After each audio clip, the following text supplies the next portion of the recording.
The Urantia book, Section 3, The History of Urantia. Paper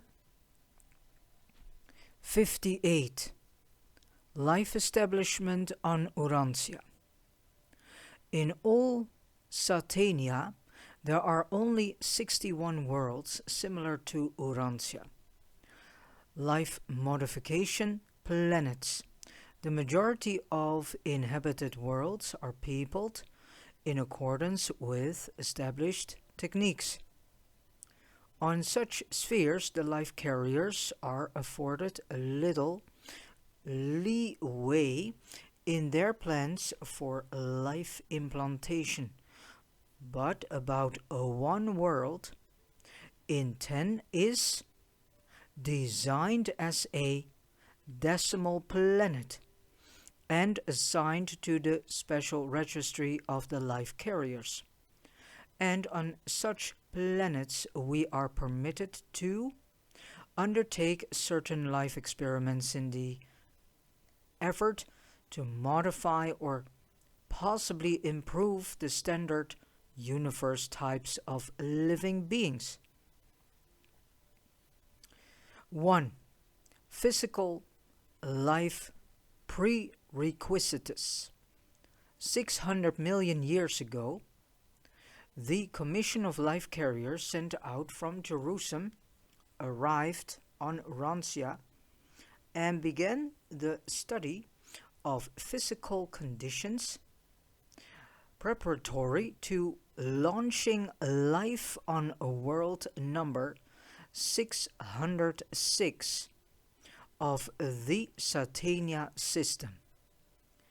This was to be our 606th experience with the initiation of the Nebadon life patterns in Satania, and our 60th opportunity to make changes and institute modifications in the basic and standard life designs of the local universe.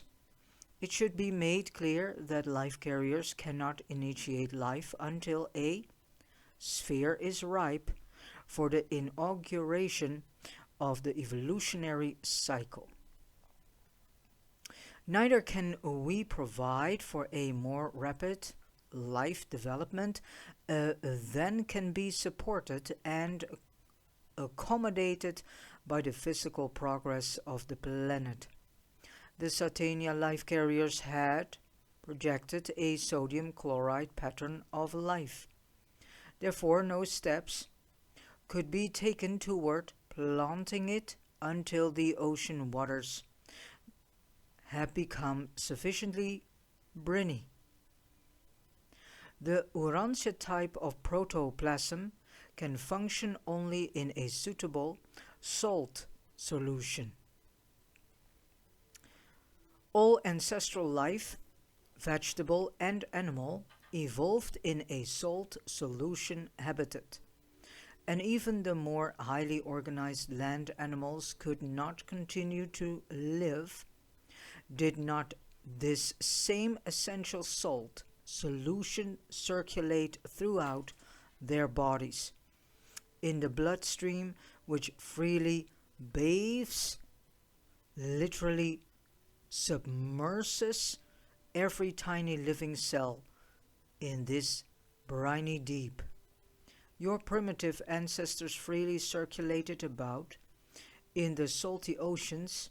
Today, this same ocean-like salty solution freely circulates about in your bodies, bathing each individual cell with a chemical liquid in all essentials comparable to the salt water, which stimulated the first protoplasmic reactions of the first living cells to function on the planet. But as this era opens, Urantia is in every way evolving toward a state favorable for the support of the initial forms of marine life. Slowly but surely, physical developments on Earth and adjacent Space regions are preparing the stage for the later attempts to establish such life forms as we had decided would be best adapted to the unfolding physical environment, both terrestrial and subsequently both terrestrial and spatial. Subsequently, the Satania Commission of Life Carriers returned to Jerusem, preferring to wait and to await the further breakup of the continental landmass, which would afford still more inland seas and sheltered bays before actually beginning life implantation on a planet where life has a marine origin. The ideal conditions for life implantation are provided by a large number of inland seas, by an extensive shoreline, of shallow waters and sheltered bays, and just such a distribution of the Earth's waters was rapidly developing.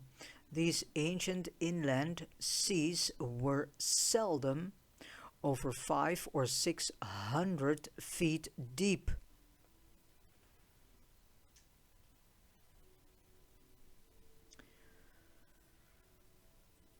And sunlight can penetrate ocean water for more than 600 feet.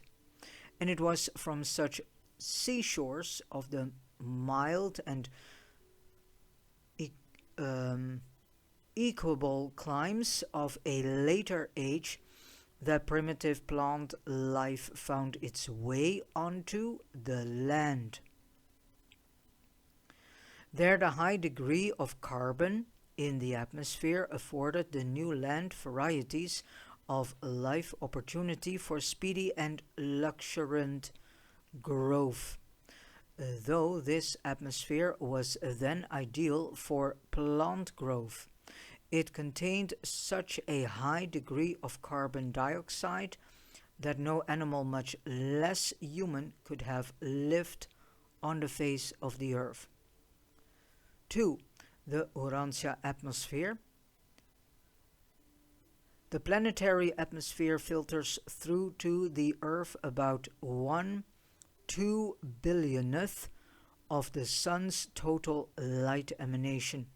If the light falling upon North America were paid for at the rate of 2 cents per kilowatt hour, the annual bill and the annual light bill would be upward of $800 quadrillion.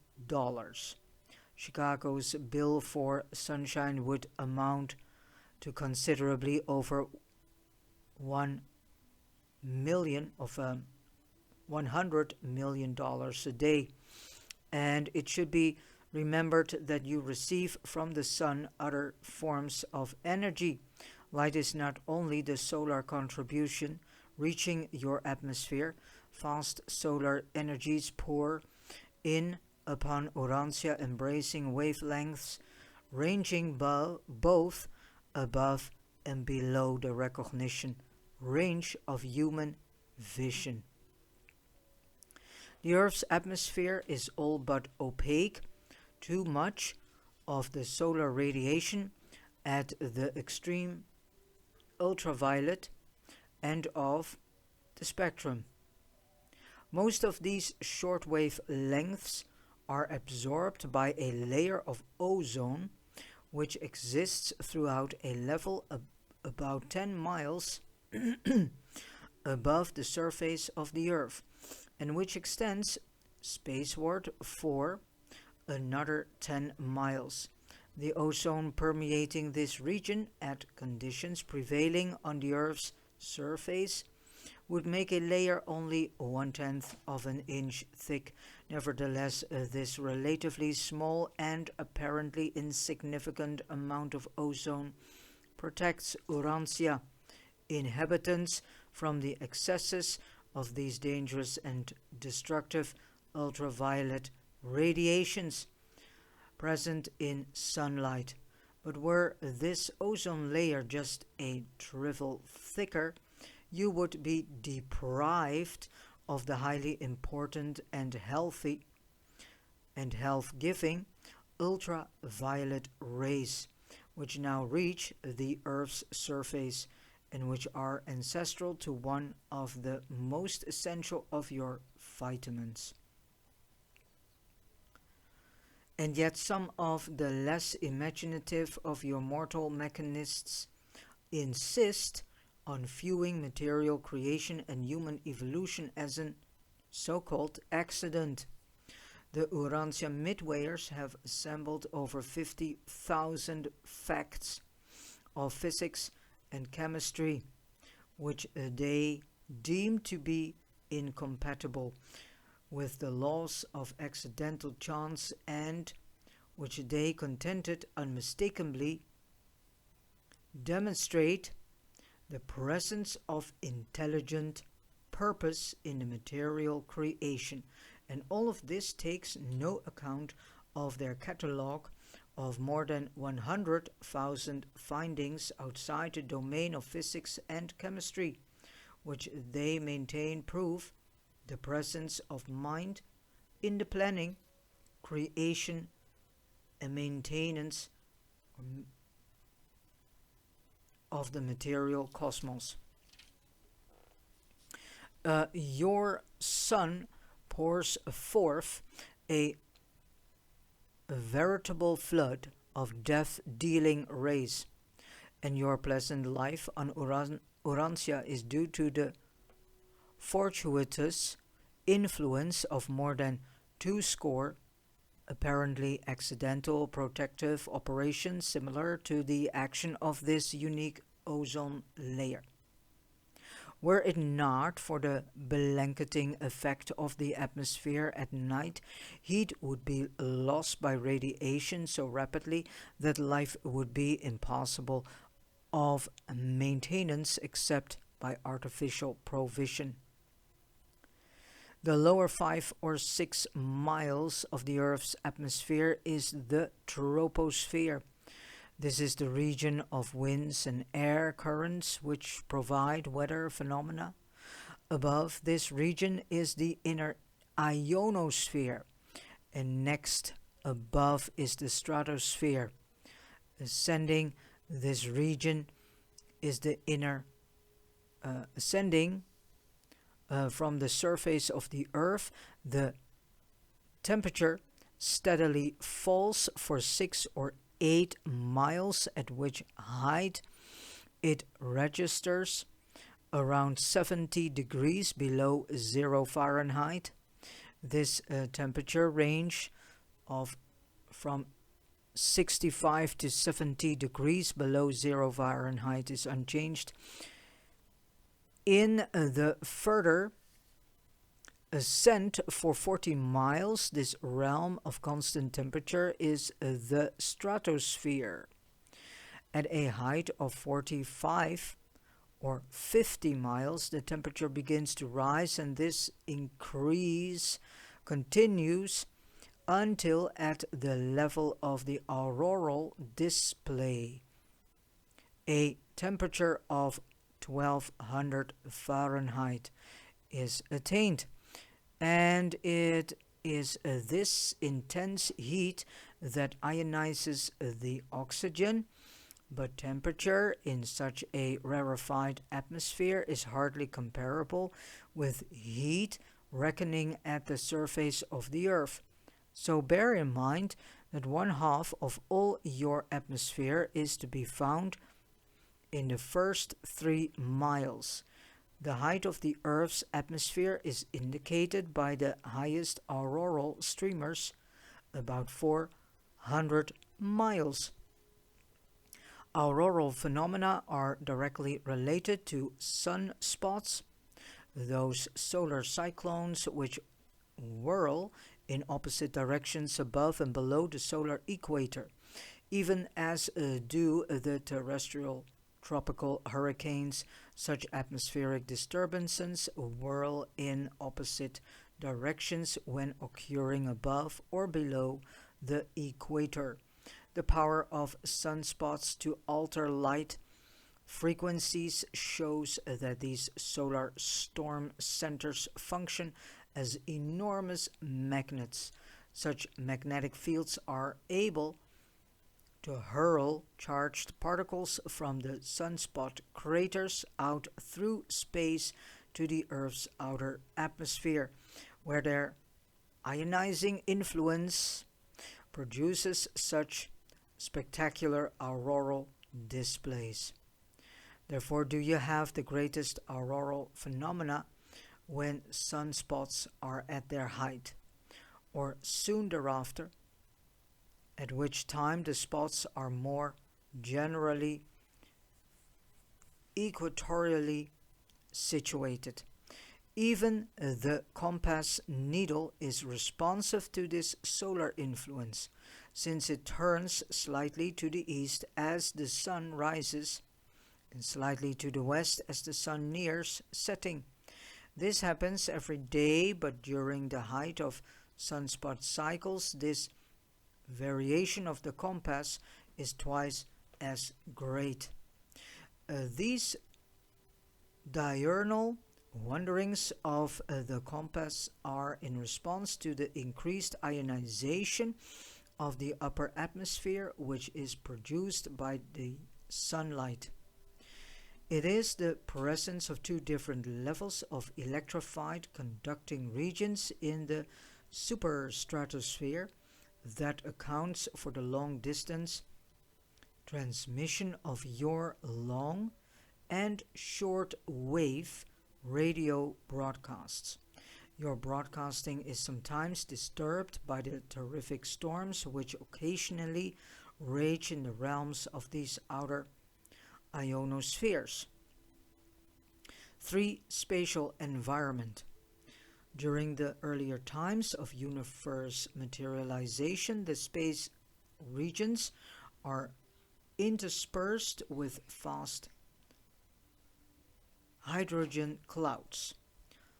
Just such astronomic dust clusters as now characterize many regions throughout remote space. Much of the organized matter which the blazing suns break down and disperse as radiant energy was originally built up in these early appearing hydrogen clouds of space.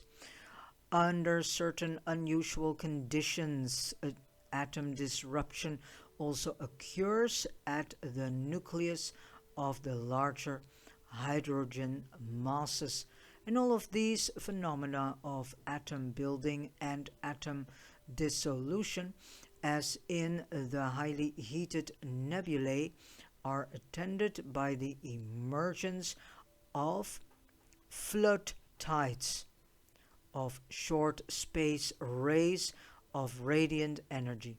Accompanying these diverse radiations is a form of space energy unknown on Urantia. This short ray energy charge of universe space is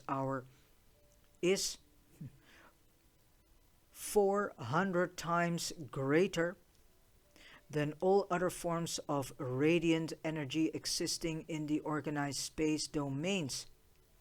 The output of short space rays, whether coming from the blazing nebulae, tends electric fields, outer space, or the vast hydrogen dust clouds, is modified qualitatively and quantitatively by fluctuations of and sudden tension, changes in temperature, gravity, and electronic pressures. These These eventualities in the origin of the space race are determined by many cosmic occurrences as well as by the orbits of circulating matter, which vary from modified circles to extreme ellipses. So physical conditions may also be from that of the grosser matter behavior even in the same physical zone. The vast hydrogen clouds are veritable cosmic chemical laboratories, harboring all phases of evolving energy and metamorphosing matter.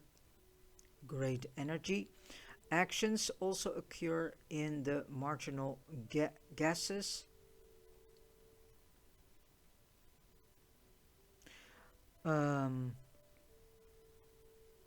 or marginal gases of the great binary stars, which so frequently overlap and hence extensively commingle.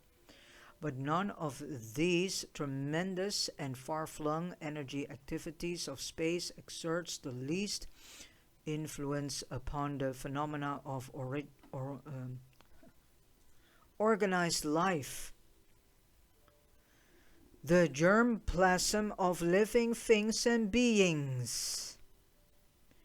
These energy conditions of space are germane to the essential environment of the life establishment, but they are not effective in the subsequent modification of the inheritance factors of the germ plasm, as are some of the longer rays of radiant energy.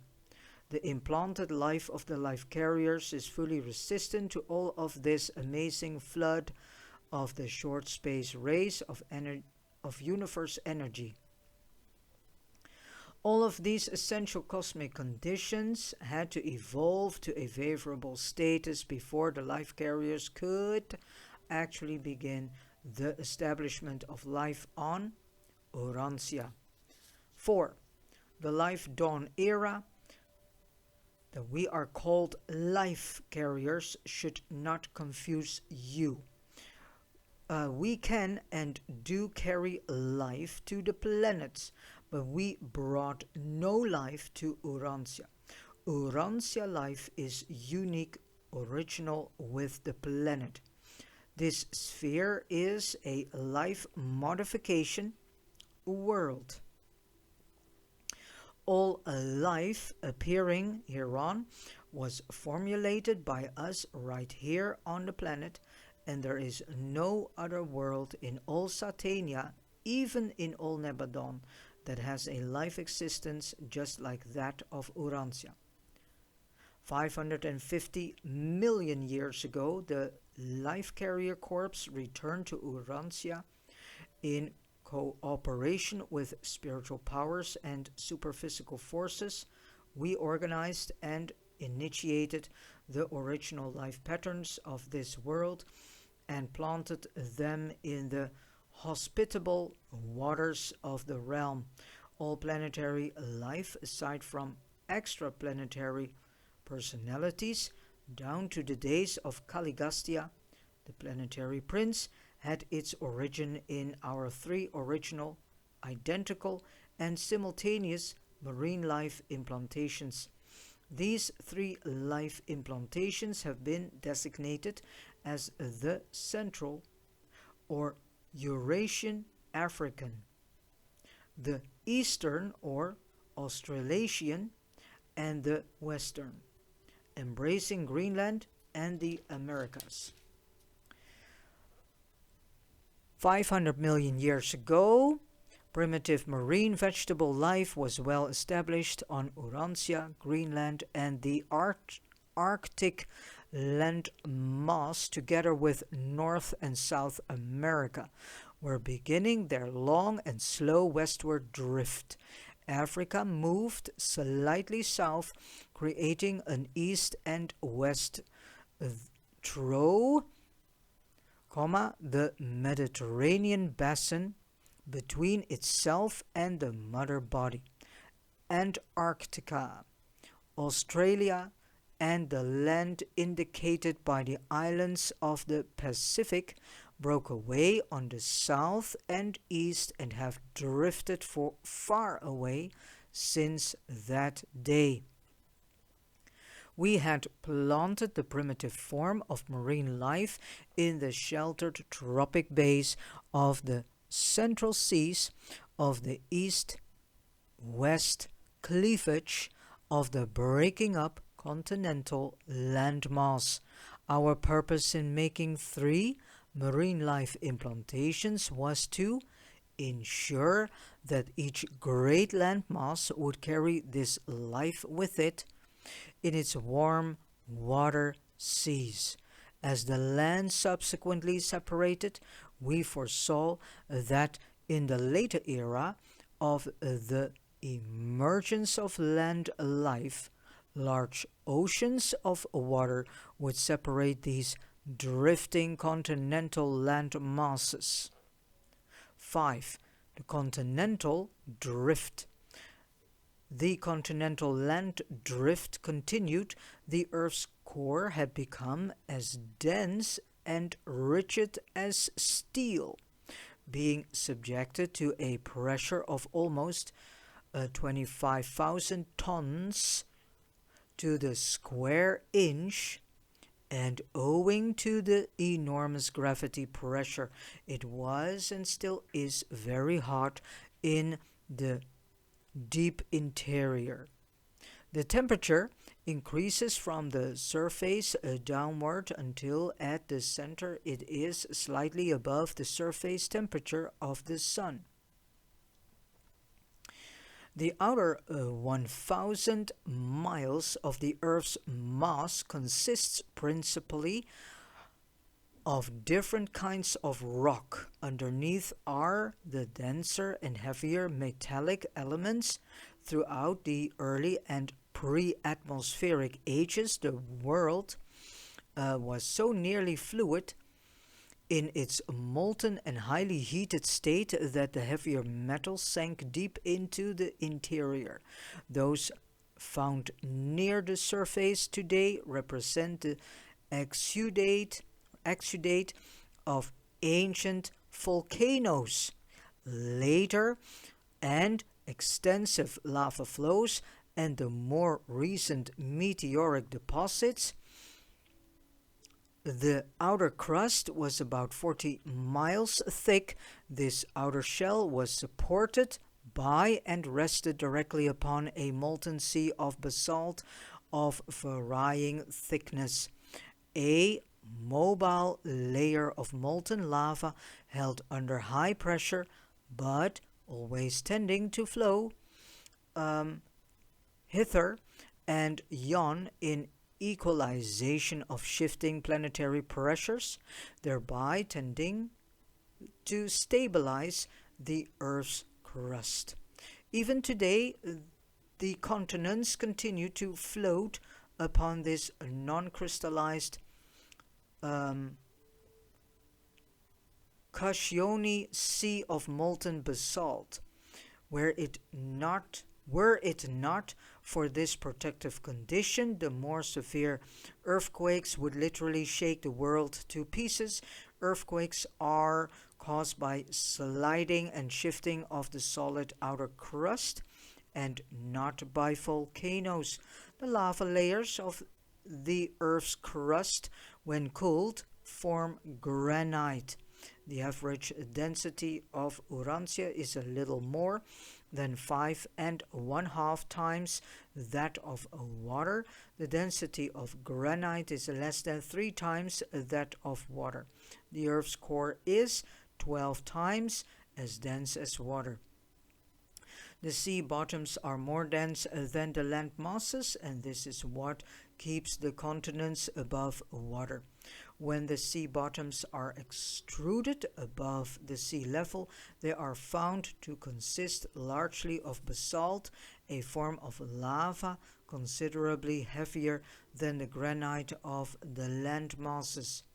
Again, if the continents were not lighter than the ocean beds, gravity would draw the edges of the oceans up onto the land, but such phenomena are not observable. The weight of the oceans is also a factor in the increase of pressure on the seabeds. The lower but comparatively heavier ocean beds plus the weight of the overlying water approximate the weight of the higher but much lighter continents. But all continents tend to creep into the oceans.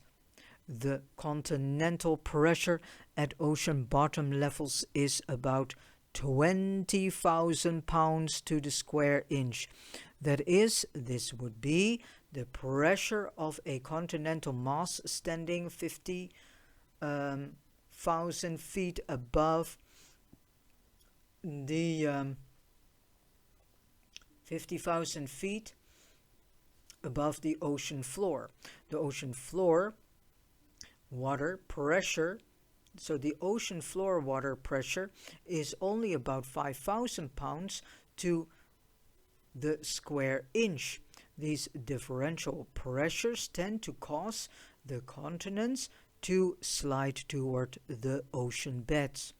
The pressure of the ocean bottom during the pre-life ages had upthrust a solitary continental land mass to such a height that its lateral pressure tended to cause the eastern, western, and southern fringes to slide downhill over the underlying and semi-viscous lava beds into the waters of the surrounding Pacific Ocean.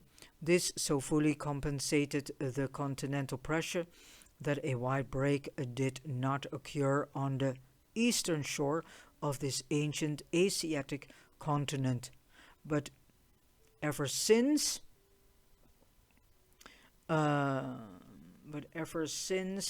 has that eastern coastline hovered over the precipice of its adjoining oceanic depths, threatening to slide into a watery grave. 6.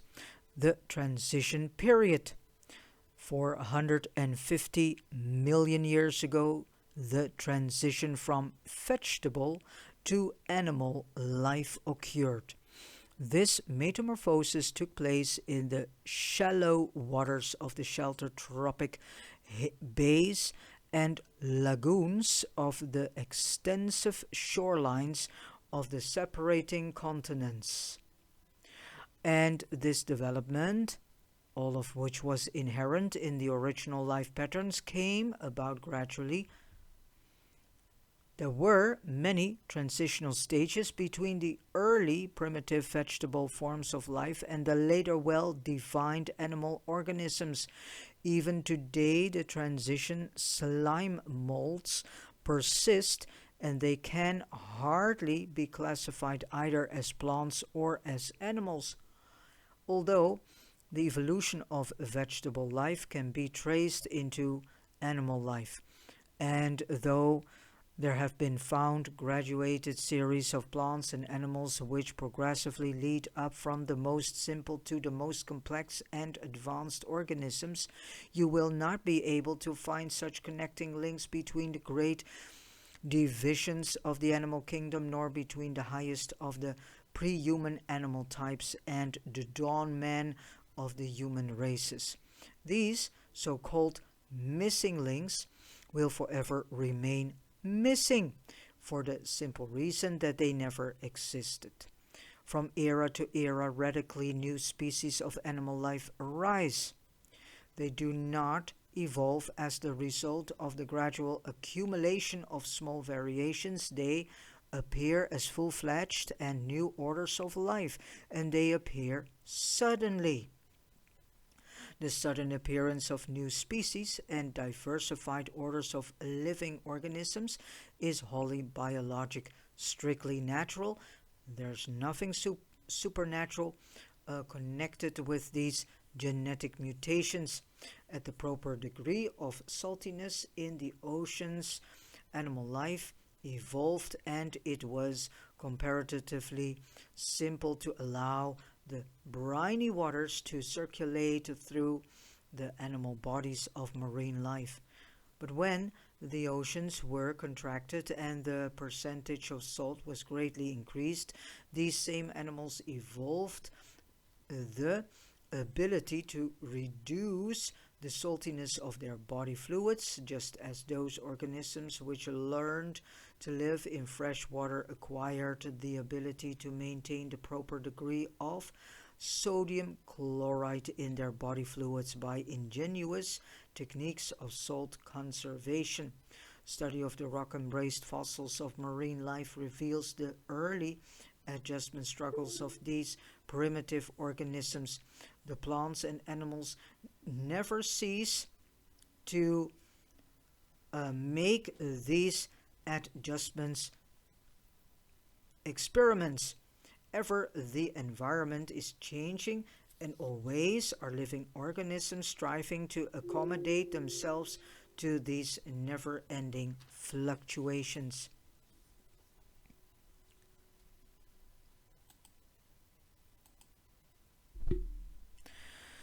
The physiologic equipment and the anatomic structure of all new orders of life are in response to the action of physical law, but the subsequent endowment of mind is a bestowal of the adjutant mind spirits in accordance with innate brain capacity. And later on, almost at the end of this section 3, we will get to know more about these adjutant mind spirits. In accordance with innate brain capacity. So, mind, while not a physical evolution, is wholly dependent on the brain capacity afforded by purely physical and evolutionary developments. Through almost endless cycles of gains and losses, adjustments and readjustments, all living organisms swing back and forth from age to age. Those that attain cosmic unity persist, while those that fall short of this goal cease to exist. And then 7, the last subchapter of this paper, the geologic history book.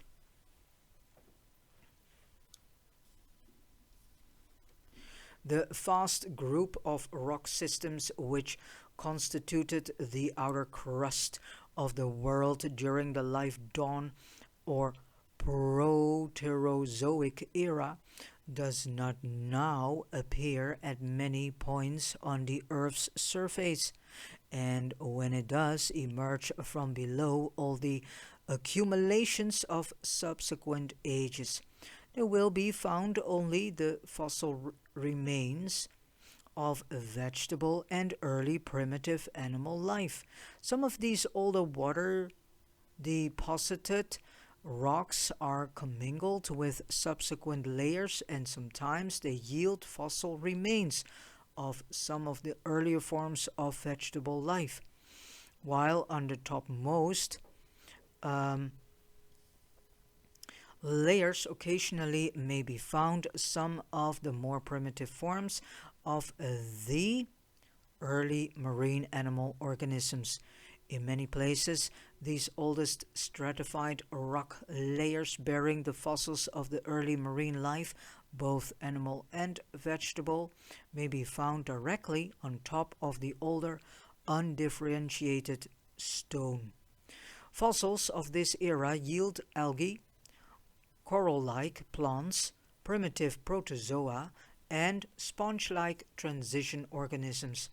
But the absence of such fossils in the early rock layers does not necessarily prove that living things were not elsewhere in existence at the time of their deposition. Life was sparse throughout these early times and only slowly made its way over the face of the earth. The rocks of this olden age are now at the Earth's surface or very near the surface over about 1/8 of the present land era. The average thickness of this transition stone, the oldest stratified rock layers, is about 1.5 miles. At some points, these ancient rock systems are as much as 4 miles thick, but many of the layers which have been ascribed to this era belong to later periods. In North America, this ancient and primitive fossil-bearing stone layer comes to the surface over the eastern, central, and northern regions of Canada. There is also an intermittent east-west ridge of this rock which extends from Pennsylvania and the ancient Adirondack Mountains on west through Michigan, Wisconsin, and Minnesota. Other ridges run from Newfoundland to Alabama and from Alaska to Mexico. The rocks of this era are exposed here and there all over the world, but none are so easy of interpretation as those about Lake Superior and in the Grand Canyon of the Colorado River, where these primitive fossil-bearing rocks existing in several layers testify to the upheavals and surface fluctuations of those faraway times. This stone layer, the oldest fossil-bearing stratum in the crust of the earth, has been crumpled, folded, and grotesquely twisted as a result of the upheavals of earthquakes and the early volcanoes. The lava flows of this age brought much iron, copper, and lead up near the planetary surface and lead up near the planetary surface. There are few places on the earth where such activities are more graphically shown than in the St. Croix Valley of Wisconsin. In this region, there occurred 127 successive lava flows on land with succeeding water submergence and consequent rock deposition, although much of the upper rock sedimentation and intermittent lava flow is absent today, and though the bottom of this system is buried deep in the earth, nevertheless about 65 or 70 of these stratified records of past ages are now exposed to view. In these early ages, when much land was near sea level, there occurred many successive submergences and emergences. The Earth's crust was just entering upon its later period of comparative stabilization. The undulations, rises, and dips of the earlier continental drift contributed to the frequency of the periodic submergence of the great land masses. During these times of primitive marine life, extensive areas of the continental shores sank beneath the seas from a few feet to half a mile. Much of the older sandstone and conglomerates represents the sedimentary accumulations of these ancient shores. The sedimentary rocks belonging to this early stratification rest directly upon those layers which date back far beyond the origin of life, back to the early appearance of the world-wide ocean.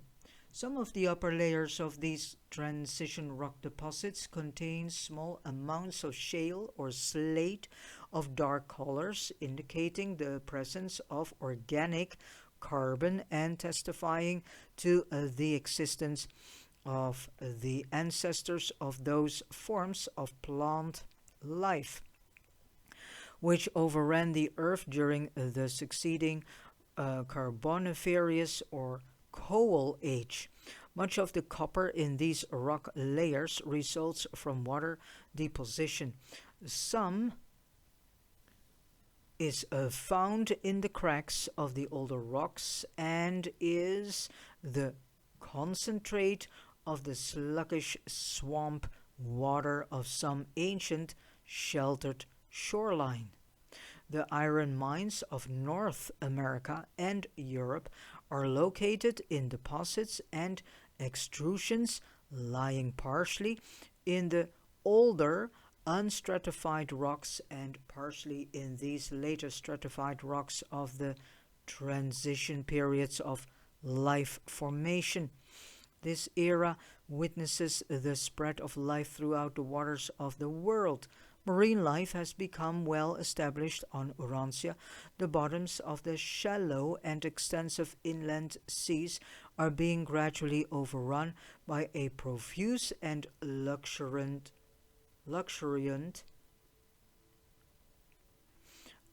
growth of vegetation, while the shoreline waters are swarming with the simple forms of animal life. All of this story is graphically told within the fossil pages of the vast, between quotation marks, stone book of world record.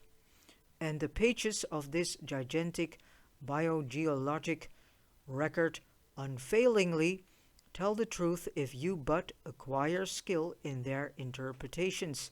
Many of these ancient seabeds are now elevated high upon land, and their deposits of age upon age tell the story of the life struggles of those early days.